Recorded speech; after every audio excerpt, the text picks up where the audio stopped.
Okay, so yeah, like Christian mentioned, my name is Michael Wharton. I'm the VP of Engineering here. Been with the company for 6 years, and prior to this, my background is in aerospace engineering and computer science. I think I probably have a meandering perspective to offer, but as he also mentioned, I've been doing this for about 6 years under Ron's leadership, and we put a lot of stuff in production. We've got a lot of scar tissue that I'd love to share with you today.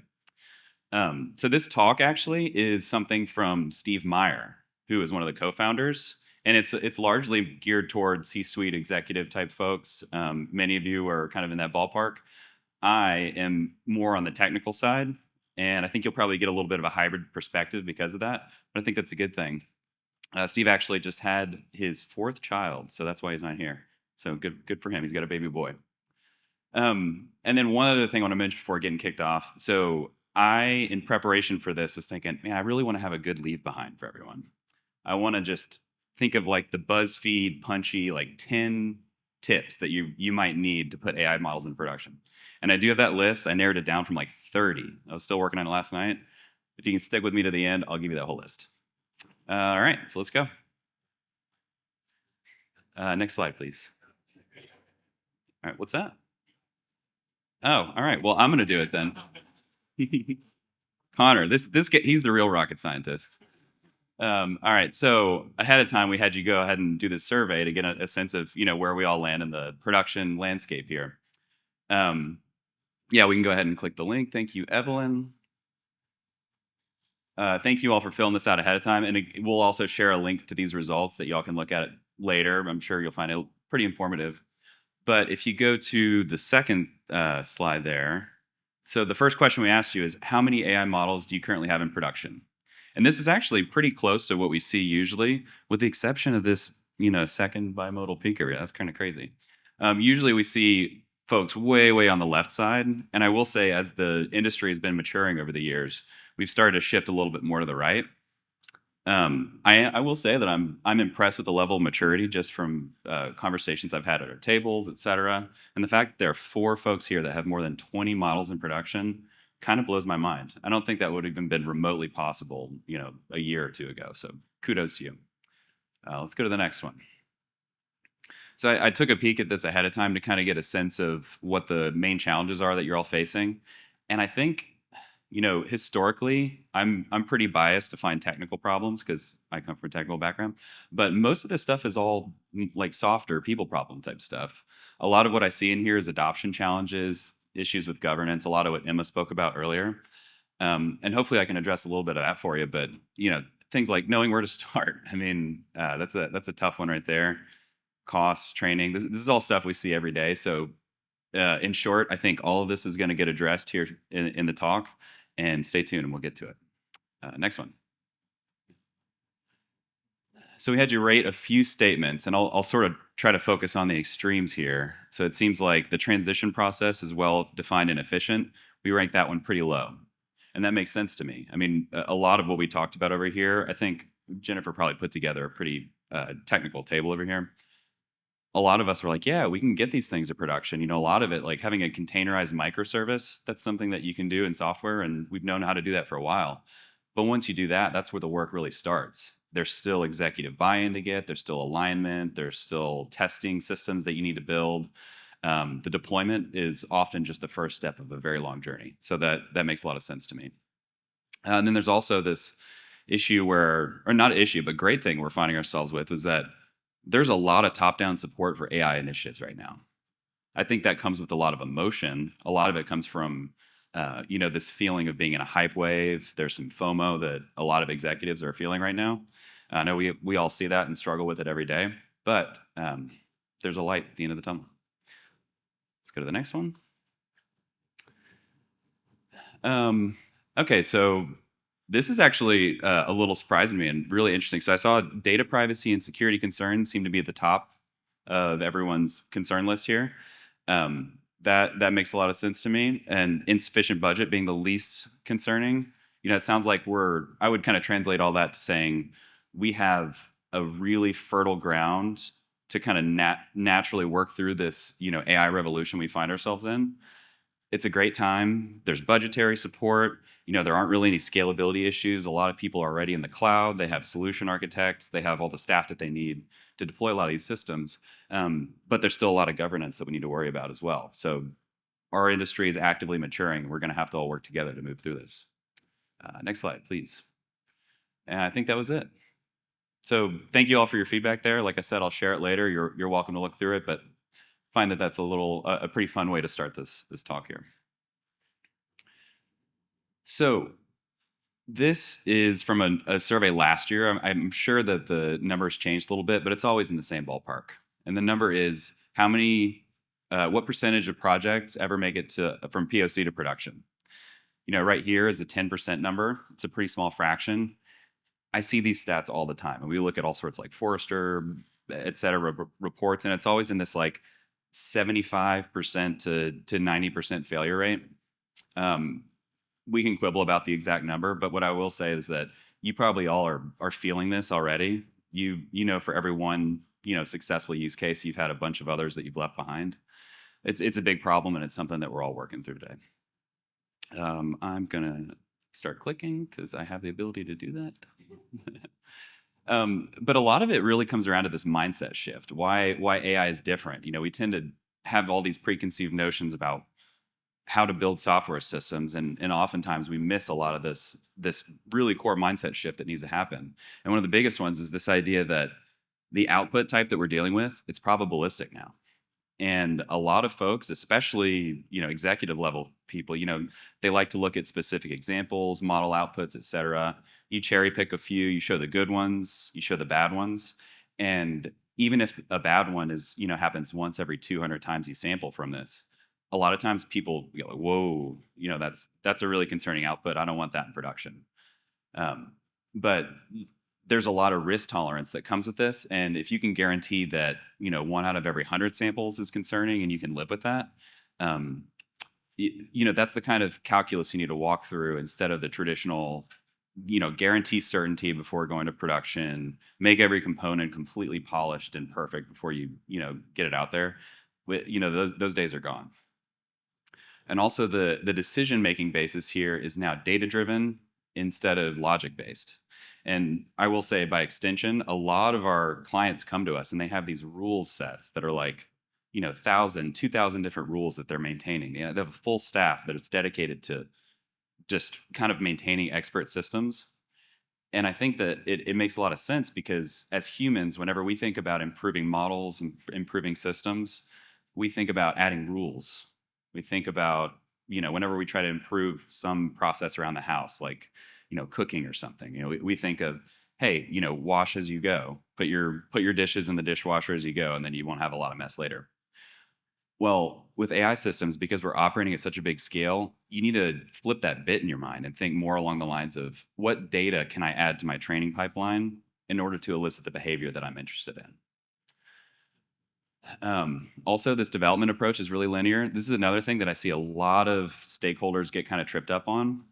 Historically, with software systems, you'll build one component, like I mentioned, you'll polish it, you'll build some test for it, you'll deploy it in isolation, and then you move on to the next one after you perfected that. Well, with AI systems, most of the work that you need to do happens after you've built the entire pipeline. You have to build your pre-processing, you have to do your data engineering, model development, post-processing, et cetera, et cetera. But most of the time, the first time you do that and you look at your outputs, it's kind of garbage. It's really not going to look that great. And a lot of people get kind of spooked by that. But that's really just the beginning of the journey. That's when you start this process of iteration. And then you start this feedback loop to move your F1 score from 0.6 to 0.9 or whatever it is that you're trying to do. And then, of course, you need to consider adaptability. We won't dig too much into that. But so we talked a little bit about the probabilistic nature. A lot of this also that's really uncomfortable for many executives is that we're dealing with black box predictions.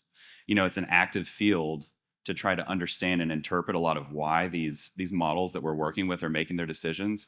But at the end of the day, you can only work past that kind of opaque nature so much.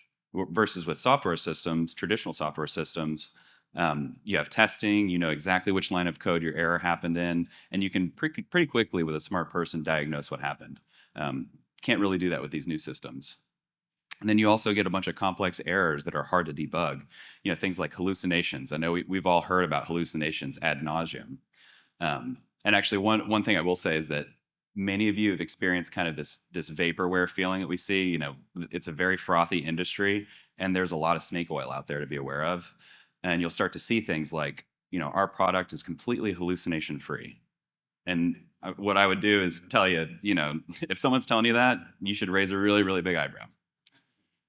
And then, of course, data challenges. We all know that data quality, data preparation, drift, those are all big things. But as a prerequisite to all these, a lot of times data centralization is something that's challenging. You know, maybe you have a company that's got hundreds of opcos, and each one of those have data sets that in the aggregate would be extremely valuable for machine learning or deep learning use cases. But it's an act of Congress to get that all in one place, just because of all the policies you have to work through, et cetera. And sometimes that just makes it a non-starter, even if the technical solution is just a foregone conclusion that it would work. And then again, model performance. You know, latency is a big one. You know, we talked a lot about price optimization and performance optimization at our table earlier.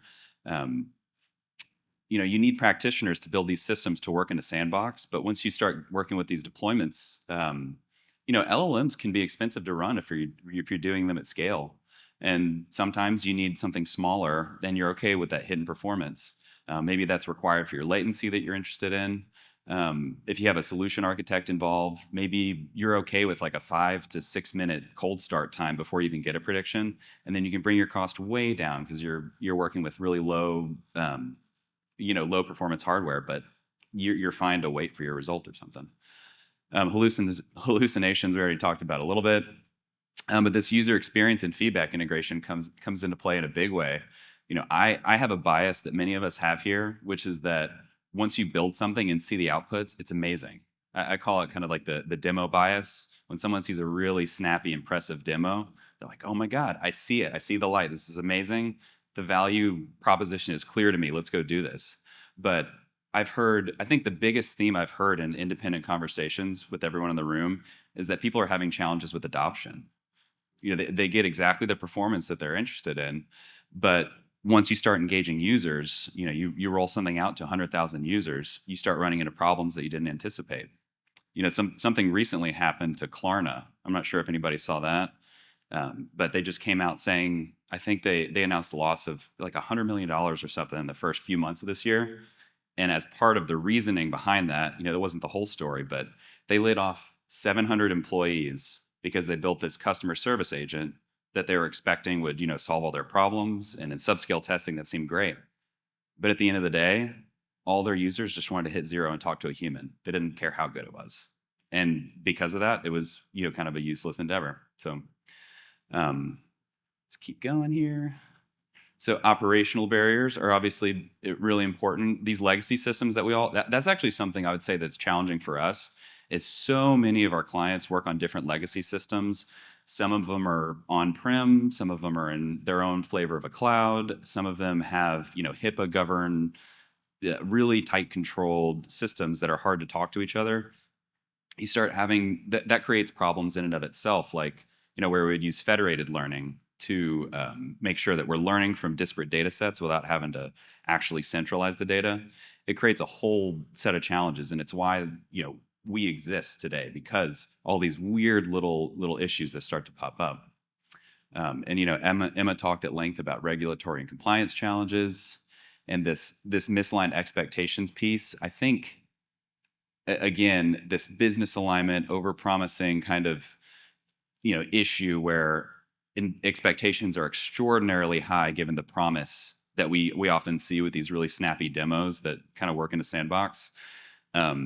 And it's a recipe for disaster, but there is a little bit of a tip I can offer you for that we'll get to here in a second. So this is all about the AI software development lifecycle. And like I mentioned before, I think it's very tempting to approach building AI systems much like you would traditional software. And everything that you worked with before still applies. Like you still need CI/CD, you still need containerization, you still need all the stuff that you needed before, but that's not the whole story. And what we do here is a process called wayfinding. It's, it sounds fancy, but really it's just kind of weaponizing the scientific method to our benefit. And what we do is, I would actually say that in a lot of cases, people that have reached challenges with their deployments, most of the time, they're doing the deployment and adoption in the wrong order. A lot of times things are probably doomed before you even realized it, and you could have uncovered a lot of that issue or list of issues before you even started. Maybe you go find out that there's one key stakeholder that is just not bought in, they'll never be bought in, and maybe there's a little bit less risky use case that you should have started with to begin with to start to build that trust and then come back later. Sometimes that helps with the people problems. But in general, what we'll do is the very first step is alignment. Before we put hands to keyboard and start building things, you need to get people bought into the vision of what you're trying to do. And if you don't do that, then there's no real sense in moving on from there. And then after that, you're going to do a little bit of exploratory data analysis. A lot of times what we'll do is we'll challenge our data scientists and just say, hey, here's a data set. Go find something that the client didn't know. And it's as simple as that. It sounds like such a trivial little thing, but it's impactful because it kind of opens it opens people's minds a little bit to the prospect of, maybe there's something here that I overlooked before. And a lot of times whenever you do that, you'll find that there's a really simple business process change or a tweak or, some understanding that helps give you some immediate ROI without having to build anything in the first place. And then, of course, you need solution validation. You have to make sure that at the end of the day, before we really, really start building this thing, is it going to work? That involves ROI calculations. It involves, again, involving your stakeholders, domain experts, subject matter experts. And then from there, you just have this staged, kind of spin out these POCs one by one. And one thing that, I was talking to Ed here a little bit earlier is that we have to be really transparent the whole time about the fact that failure is an option. There's no sense in just doubling down on an investment or a project whenever you find out, even if it's 3 months later after you see something. We need to make sure that people know that it's possible that you're going to fail with this. There are things that you can't find out until you really dig in and look under the covers. And the risk is worth the reward, but a lot of times you need to start with something small to kind of build that trust. This is basically just a bigger version of that slide, which y'all will have access to later on. So we kind of distill a lot of this into the START principles, what we call it. First, strategy and alignment. We've talked about that at length. The technology and the data assessment. Really, if you don't have the right data to enable the use case that you're working on, sometimes that's okay. You can talk about things like synthetic data. You can talk about some more generic solutions, but the really important piece of that is often your proprietary data assets are where the real ROI lies. It's your differentiation, it's your moat, it's the thing that's going to keep you from kind of getting caught in this race to the bottom where the barrier to entry to building whatever it is that you're interested in is just the same for everyone in your industry. And then architecture and design. I mentioned before, AI systems are still software systems. Just because it's AI doesn't mean that you can't treat it like a production software system. So making sure that the solution architecture is possible, collecting your list of requirements, latencies, et cetera. Sometimes you'd find that kind of disqualifies a use case because maybe you need like real-time document processing and it needs to happen within milliseconds or something. Well, currently you can't really get millisecond latency for a really complicated doc AI process. You probably get close, but maybe someone could prove me wrong. Who knows? Then you got R&D. I think at the end of the day, because the pace of this field is moving so quickly, it's hard to wrap your head around it. And like I mentioned before, it's the reason we exist, that we have to continuously invest in R&D to stay on top of things so that you can have a trusted advisor that even as the landscape is moving ridiculously fast, that we'll be on top of it. It's the lab day thing that Stephen mentioned earlier. But at the end of the day, spinning out POCs. It is an R&D process. You just got to time box yourself. You can't spin your wheels on something for 6 months, 9 months. You got to really have the discipline to stay value focused, and then get while the getting's good and cut your losses and move on to the next thing if you need to.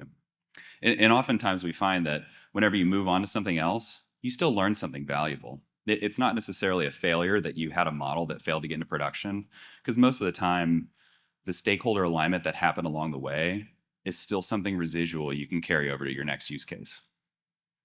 And then test and evaluation is huge. But one of the things I talk to a lot of our engineers about is, the very first thing you need to focus on is building an end-to-end pipeline with the simplest algorithm you can imagine, and then build an evaluation pipeline. Something you can just poke a big red button and it'll tell you, here's your F1 score, or here's your accuracy or rock score, whatever it is. Until you can do that, a lot of folks are really just kind of, I see this so often where someone will build something and they'll show a couple end-to-end kind of cherry pick results, and then kind of skip this step of really large scale evaluation across a large sample set. And it'll kill you. I'll tell you right now, if you go try to deploy that and just kind of see what happens with 100,000 users, or whatever the case may be. Yeah, this is a little bit more detail on the wayfinding idea. I think we covered it pretty good, so let's keep moving. I think we actually covered a whole bunch of this pretty well too. We can dig in a little bit. So this opportunity to concept, I talked a lot about this exploratory idea. There's screening in the solution design, but the big important part here is that you need to stay value focused and be willing to move on at virtually every step of the way on here. We've touched on all of these things. We've touched on just small scale pilots. Something else that this kind of hints at is this idea of progressive building. I keep mentioning you don't want to just jump to 100,000 users. You'd be shocked at how many people do that. Something works in the sandbox and like, all right, let's roll it out and see what happens. It's a huge blunder, PR nightmare. It's something you got to clean up, and it's really tough. You got to be really creative about how you can control your risk tolerance. You still want to measure twice before you cut. You want to do all that, but if you can roll out to a subset of your users, do A/B testing, gather some actual feedback, maybe even go talk to users, assuming that your product or solution is user-facing. But even still, whatever scale means for you, don't jump from 0 to 1. Kind of make it gradual, and I promise you'll thank yourself later. And here's the adoption piece, what everyone wants to know about. So this is something about just kind of making the point that it's a design process. It's a human-centered design process when you're trying to build something that eventually is going to be user-facing. And most people kind of skip this step or don't even think about it. This is just an example of how you would think about looking at you'd build a user persona, consider things like trust, fear, change management effort. Those are things that, from my experience, most people start to think about after they've already built something and invested a lot of time and resources into it. And if there's one thing to take away from today, if you can just kind of flip that and do a lot more work up front to validate your use case before you spend a whole bunch of time and resources into building the thing, I promise in the long run it'll be worth it. And what I'll also say is that's pretty uncomfortable to a lot of people to think about sitting there. It feels like you're spinning your wheels without putting a lot of output out. It's uncomfortable, and I think it's kind of imperative. It's kind of a natural tension between people that are building these systems and the stakeholders that will eventually be responsible for them. I think it's a good tension. It's good to have the pressure to keep making progress and showing that, but it's also good for us to kind of pull back and make sure that we're, like I said, measuring twice, cutting once, and being very deliberate and intentional before just kind of responding to hype with emotion and really racing to making some big errors. Here are just a few human machine teaming design kind of principles to keep in mind. These values, these have come up in various phases throughout the entire day, but things like trust. Trust is really hard to earn, and it's really easy to lose. And that goes with your users as well. Let me know if the rain gets a little bit crazy. I'll try to speak up here. Didn't see that coming. If you have a big moonshot idea and you're so convinced in the value, but there's a small risk that your users, yeah, okay, cool. Yeah, but there's a small risk that your users are going to completely, go haywire and get really frustrated with this thing. Maybe start with something a little bit more back office oriented first and build that trust, show the value, and build the inertia. Because, if you lose the trust of your entire company through one big AI initiative, that's hard to gain back. Credibility, obviously important. You want to make sure that the trusted advisors involved know what they're talking about, and that is a foundation for that trust. You want to be clear, transparent, and then really implement this idea of feedback too. There's not a single time I've ever seen where there's not some sort of iterative improvement that's required after an initial deployment. So how are we doing on the volume here? Yeah, all right. I'm going to scream at you now. Cover your ears. Okay, so collecting some feedback is vitally important. Now we're back to normal. There's no scenario where you're going to go deploy something and then get the result you want immediately. So find those feedback mechanisms. Communicate that this is something that's a work in progress. It's a draft. Let's work on this together to improve it. And if you involve your domain experts, your stakeholders, eventually what you build, they're going to feel ownership of. They'll feel a part of it. And that's often just as important as the performance itself. And then control as well. We've talked a little bit about, so this is just kind of outlining the idea of progressive rollout. Your production rollout often is the first step, and you have to plan ahead for all these other phases. Maybe a dark mode launch. Maybe you launch it and your users don't necessarily see it, but you're still collecting telemetry on what you sent out. That's a great strategy to just kind of see what would happen in your actual production environment without making vital changes that are adopting a lot of risk. Again, I talked about A/B testing. I talked about piloting. And just to hammer this home one more time, the idea of evaluation cannot be understated. In the software world, things like test-driven development, that's been table stakes for a long time. And usually you don't have to do a lot of work to convince stakeholders that it's important to invest time in writing tests. I don't think we've got there quite yet with AI systems. It's getting there and it's moving in the right direction. But if you don't have a way to evaluate other than just kind of like interacting and doing kind of a vibe check, which I often see a lot, you want that evaluation to be a test that you trust, that is very aligned with the end use case. And not just something that, a stakeholder is kind of inventing a couple of prompts, putting it in, seeing what happens. We've all seen that, and it is important. I don't want to understate that, but do a big evaluation too. And involve humans as well. The whole idea of this slide is to make sure that you have a human review team. You're creating this feedback loop. But the sneaky benefit from this that's not mentioned is something that I talked about a second ago, which is that when you involve the eventual users with the creation of your model, your system, the domain experts, it by extension really gives them a sense of ownership and makes the adoption process later a lot less fraught.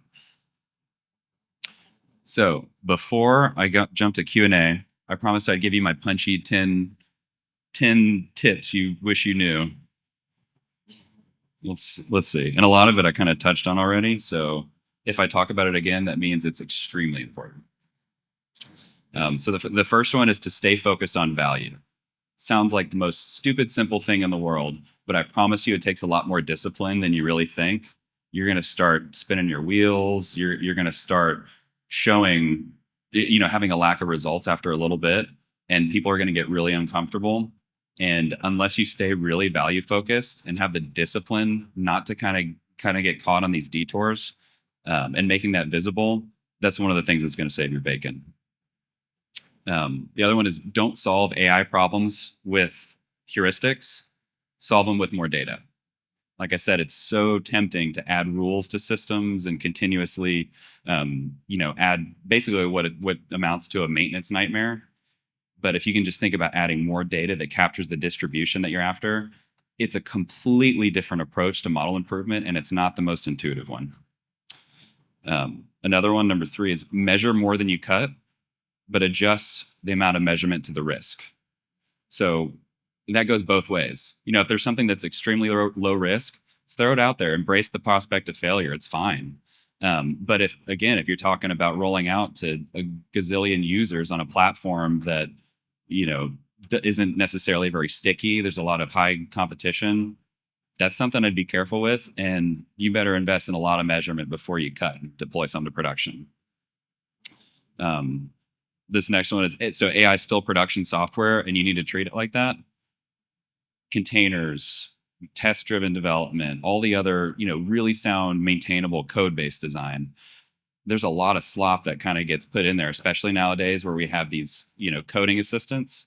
So, it's amazing what we can do nowadays, but don't think that all the other best practices just go out the window. They're still there and they're important. This next one. So mo people, mo problems. I think the more people that are involved in a use case that you're trying to get to production, the more problems you're eventually going to have. And sometimes that's worth it.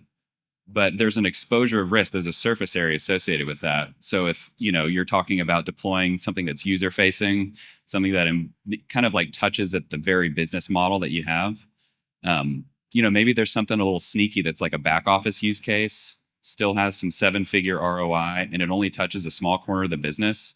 The amount of alignment and adoption issues you're going to have just on day one, I can promise you it's going to be a lot easier. And maybe that's a little smaller bite at the apple that's worth trying first.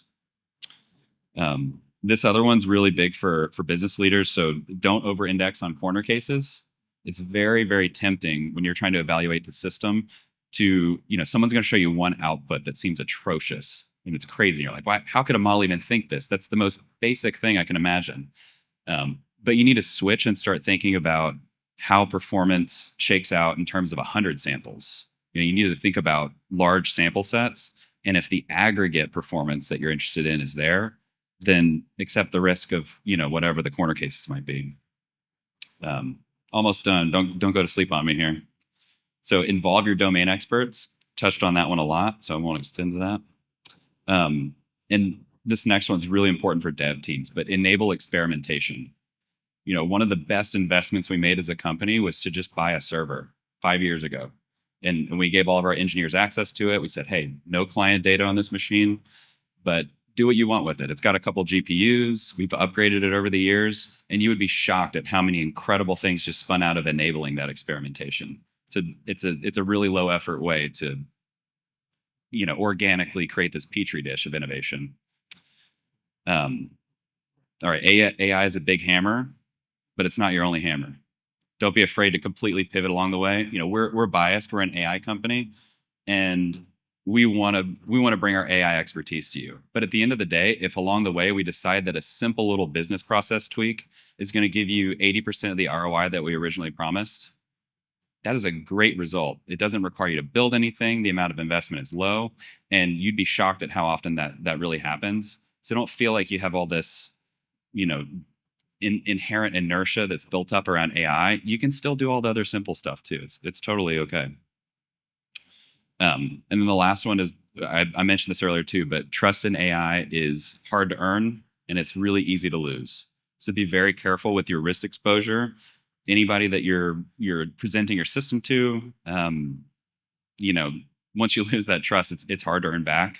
And by extension, find your trusted advisors, find people that you trust to help you along this journey, and then trust them. That's something that's really important. And I don't mean just us. I mean things like the newsletters you follow, the podcasters you look at. Find a really highly curated list that keeps you up to date, these sources that you trust. And if anyone wants to talk, I'd be happy to give you a couple recommendations. But yeah, keep the information flow going, and really, really tightly curate that list. And I think you'll be a little bit better at the end of the day. So that's it.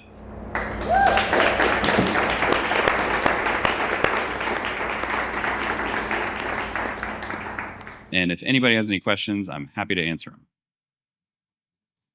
Yeah, go ahead, Vicky. Sorry, can you speak up just a little bit? Or come up here, either way. So we have a model of production. What type of metrics or stuff should we be looking for in terms of our evaluation framework? Right? Mm-hmm. What are the key things we look for? let's say I'm looking at population stability index, right? What are the like different, is there like a framework you use or you just choose? No. Yeah, that's a great question. So he asked about creating a metric. Like what sort of metric should he use for this evaluation framework? And I think that really depends. But I will say what you need to do is find something from your data science AI ML toolkit, like an F1 score or an AUC or precision, recall, classification accuracy, whatever it ends up being. Find the version of that that aligns most closely with the business outcome you're interested in.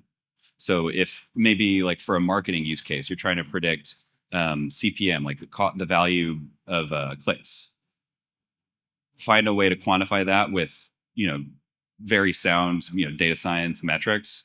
Bake that into your pipeline. Find a really representative sample, and then build a small system where you can just poke a button and figure out what your current number is. It's kind of hard sometimes. I mean, I make it sound trivial to align your metric with the business use case, but again, that's why we exist, because it's hard to do. Good question.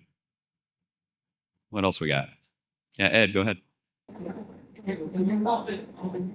The line ratio between like narrow and the BFT line ratio between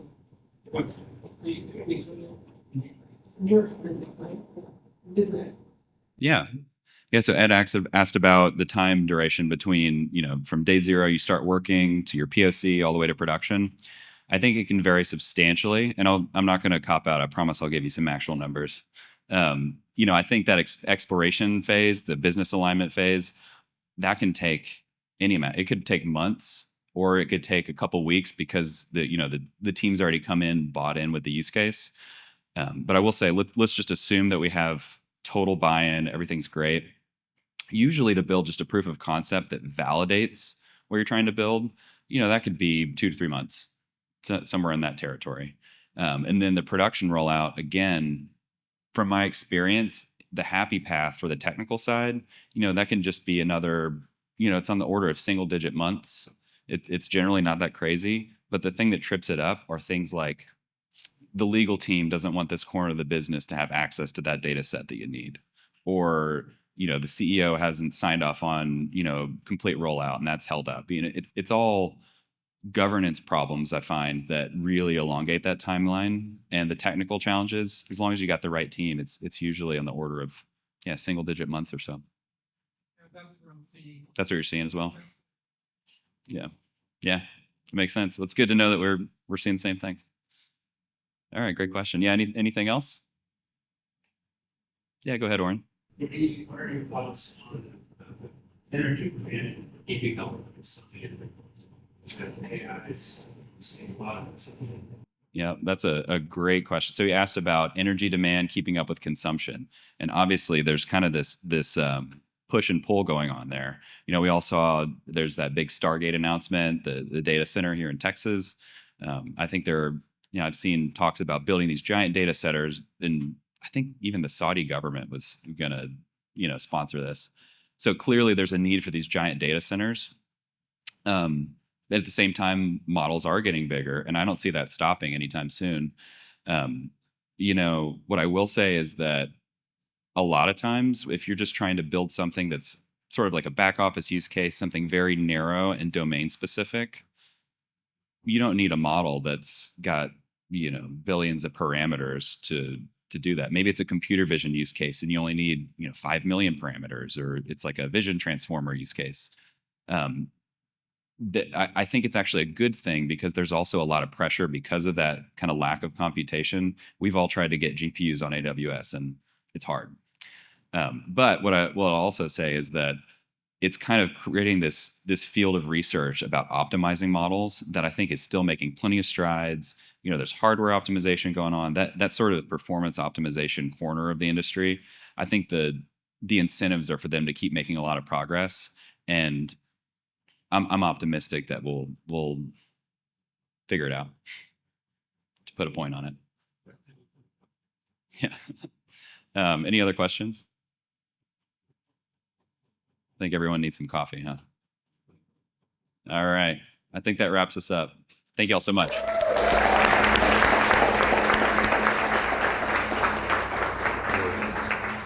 Thank you, Michael. Another question. Yeah. I'm wondering, you I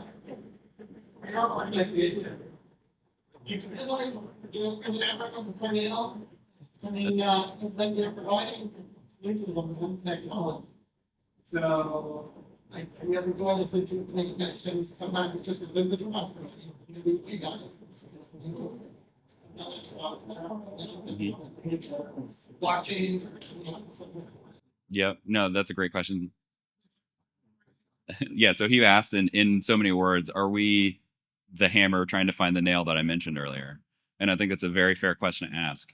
And from my perspective, I think almost every client we've worked with, there is so much abundant opportunity for AI, to be applied to create some really valuable outcome that we don't really run into the problem that you're talking about.